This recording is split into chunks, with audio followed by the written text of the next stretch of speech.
Guys आता आपण रस्त्याने चाललेलो आहोत. पाऊस पडलेला आहे आता कालच.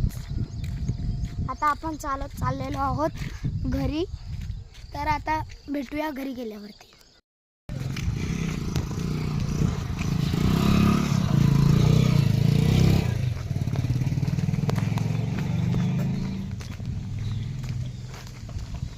तुमच्या घरी आणण्याची बॅग आली.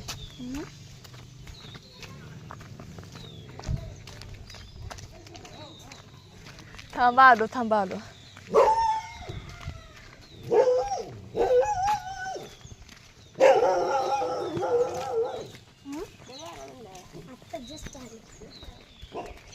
अशा प्रकारे आपण आलेलो आहोत. हां, तुमचा ब्लॉगमध्ये या. गाईज अशा प्रकारे आपण घरी आलेलो आहोत. इथे गुरांचा गोठा आहे. ते गुरं आहेत, तिकडे शेळे आहेत मागं, आणि हे वैरण आहे. आणि अशा प्रकारे हे घर आहे. तेव्हा आपण गावाला आलेलो आहोत.